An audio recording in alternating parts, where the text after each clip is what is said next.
Hey, what's up YouTube? I figured this would happen, but yeah, Man Taniks. Pretty challenging as of right now, but it'll get easier over time as we level up and have more time to fully master it. As per usual, I'll begin by going over the loadouts used and the class setup. As of the making of this guide, you should run with a Stasis Titan and a Well of Radiance Warlock for the Lunas and damage buff, although I will pin a comment with updated strats if that becomes necessary. And have the Titan utilize the scanner augment mods for even more of a boost during damage phase. Each mod provides a slight bonus, starting at roughly 8% and increasing with each mod used. It has diminishing returns, so for example, the second mod provides around a 5% bonus, but just know that the more you use, the better. If you have the ability to use one in each armor slot for a total of 5, then use 5 during the damage phase. I end up using Dune Marchers, but there isn't really any must-use exotic for the Titan. I like the sprint speed increase and the lightning effect, but you could use Mask of the Quiet One or something else you like. I tried ACD feedback fence as well to help protect myself, but honestly I felt like that was useless. I don't think it saved me once. For the Warlock, start by using Necrotic Grips. They are super strong to help with the general ag clear that happens throughout the fight. Then when you finish the second nuke bank, swap to Lunafactions for the increased range that you get from it, which allows you to utilize slug shotguns. Throughout the nuke carrying portion of the encounter, I'd suggest that both use Heritage and Ikelos SMG. Throw on Global Reach in one of your combat mods and you'll be set.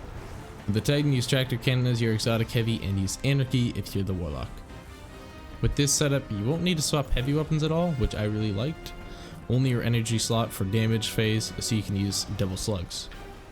Obviously things like Protective Light and Reactive Pulse are really good, so if you can fit them into your build, just know that at least for the Titan, who runs the scanner mods, you'll want to swap your gear so that by the time damage rolls around, you have your scanner armor on. So you have like your normal armor and then swap armor for damage when you'd also swap your weapons. I'll quickly go through all of my mods if you want to copy my setup, and then I'll go over the mechanics of the fight.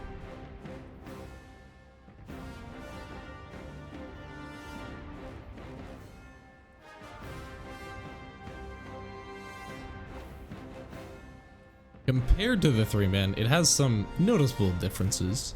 The 2-man relies on a few creative strats to buy yourself enough time to bypass the augment lockout timer. You could die to reset the timer, but that is extremely risky with only 2 revive tokens to start with. The Warlock is the suppressor and the Titan is the scanner. Off the bat, do some special ammo finishers up near the top of the spawn. The Titan can only do 1 finisher to start off with, while the Warlock can do 3, and this is only for the very first phase of the fight. You're gonna need this ammo later when you're swapping to the second shotgun. As soon as possible, both need to clear out the ads and grab their augments. As scanner, call it the correct nuke locations and then bank the augment in the terminal if you can. This way the suppressor will be the one deactivated, so you can call it the second round of nuke locations before grabbing the nukes. Is it needed? No, but it can help if you're finding that calling out locations while running with the nuke challenging. Anyway. Before you have to do the second callouts, you're going to need to bank these first nukes. And how do you do that without an operator? By dodging the entrapment. So Taniks has some interesting design mechanics. He won't ever trap the suppressor, and he also won't trap the same person twice. So by dodging the first entrapment, aka him trapping the only person he can, you can simply go ahead without any fear of being trapped a second time. Destroy 2 of his crit spots and then get into position.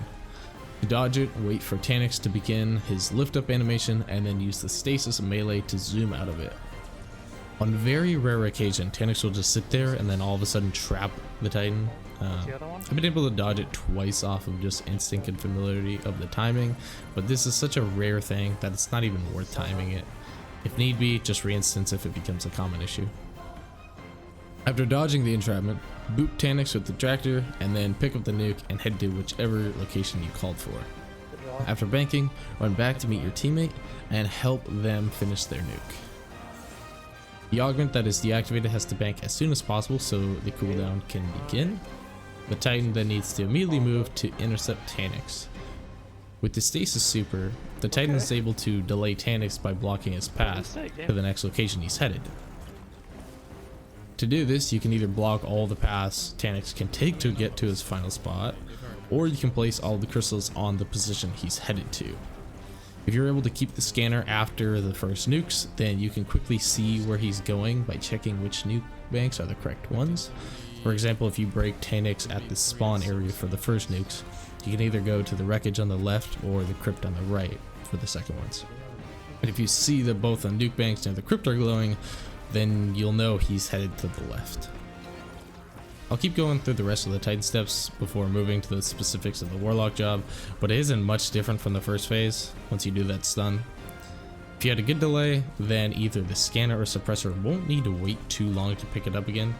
If it wasn't great, then you'll have to maximize your time waiting to break the last 2 spots on Taniks. So during the meteor attack, Taniks swings his arms in sets of 2. The latest you should break is at the 7 or 8 swing range. That'll be the sweet spot if you need to delay for as long as possible. I'd recommend in most cases to break his spots right at the same time as the augment lockout timer hits 0 or gets low, maybe like 2 or 1 second left. Then move to grab the augment in the terminal that you would have banked earlier after banking the first nukes, and move back as fast as possible to do either the scanner roll as Titan or suppressor roll as Warlock. With the Titan, you'll have to be quick after grabbing the augment if yours deactivated earlier, and then immediately be ready to do your melee ability to dodge the entrapment. The Warlock has a bit more time, just get to the closest suppressor turret as soon as possible. As per usual, as the Titan, boop Taniks with the tractor, pick up the nuke, and then move to the bank. If your augment locked out after the first nukes, then you won't likely have time in between to make callouts before the second nukes. So what I did was I would move towards the middle and call whichever one I saw first for my teammate to go to, while I kept moving to find the second spot. Let me do the top one so I can go back and get it. Yep. 3, 2, 1, break.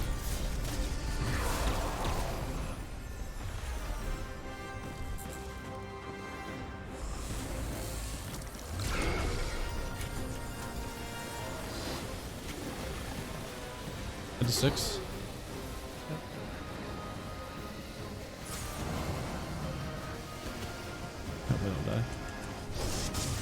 With all that being said and done, you're now ready for damage, so move over to the top, swap your gear, grab ammo, and get prepped for boss melting time. Now for the Warlock's job, you need to suppress Taniks, but also be quick enough to grab the other nuke before it detonates. To do this, start at one turret spot, shoot Taniks, and then sprint to pick up the nuke. You can either use Anarchy to apply the damage over time, aka dot, or use the Necrotic Grip's poison. Either way, shoot Taniks with the Anarchy bolt, grab the nuke, and then walk through the other 2 turret spots. Sometimes the ads can be pretty brutal here, so what you can do is throw a healing nade at the next turret before picking up the nuke. Once Taniks is stunned, head over to the nuke location and your partner will meet up with you and help take the nuke. Both of your radiation stacks are going to be pretty high by this point, so be sure to calm with each other to prevent an unnecessary death. However, sometimes with bad RNG, it's better to have someone die to reset their timer, and that's usually the Warlock. While the Titan's doing their thing in Super, go around with Global Reach and Necrotics and clear out everything. Try and kill as much as possible. The more dead enemies, the easier it'll be to stay alive trying to bank the nukes. Not really gonna go over damage since I already covered it in my 3-man guide. The only difference here is that you're gonna have to aim, since this time there won't be a divinity. Pro tip, I found that one tractor shot lasted for the first half of damage phase, and then one shot after. It doesn't need to be insane damage, you know. You don't need to try and two-phase this guy right now, although in the future, aka not season 12, the two-phase might become more common. Right now it's pretty tough, like you have to hit most of your shots. Normally I'd say at this point that that's everything and good luck with your 2-man, but I still need to talk about Final Stand. Since it immediately starts after either meeting the damage threshold or finishing the 3rd damage phase, you will likely have literally no ammo, or like 3 shots of shotgun. Your special will probably be empty, and there won't be a grouping of ammo somewhere on the ground for you to grab instantly, because you'll probably have used all that already. With that being said, it'll almost always be a wave trying to kill him without a permaflag, so when you feel like you're ready to start doing some real runs, plant the flag, grab ammo, and then do a quick wipe. When you respawn, you'll have full ammo and super, so you won't need it again.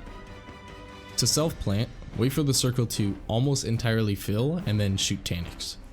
This should work and be consistent with some practice, but you can also time with your teammates, which is how I initially did it. I'd count 3, 2, 1, shoot, and then I'd shoot a half second after saying it, just for Discord delay. When I said shoot, my teammate would interact with the flag.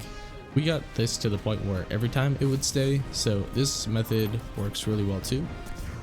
One of my clanmates also times it with an emote, so yeah, there's a few ways to do it that you can choose from. So once you finish damage and get to that final stand phase, swap to 2 snipers and anarchy, and then rally. If you can, shoot some anarchy on the boss before moving up to grab it so you can deal some passive damage. The Titans should also swap to bubble, while the Warlock swaps to either Nova Bomb or Chaos Reach. Doing this will make Final Stand way easier, but it's up to you when you want to start planting the extra flag. We didn't until we had one run where we got to Final Stand. That way we knew that we kind of had it in us to get back there. And to be honest, I didn't really want to waste any flags. Now I'm gonna say my closing stuff. Getting one of the first clears for this was really awesome and challenging to do, but as with all things, over time they do get much easier, so if there's any strat updates, like I said initially, I'll make a comment about it. If it's really big, then I'll make another guide for you guys. Alright, that is it from me. Good luck with your runs. I hope this helped. If you liked the video, then be sure to like and subscribe, and I'll see you next time. Peace.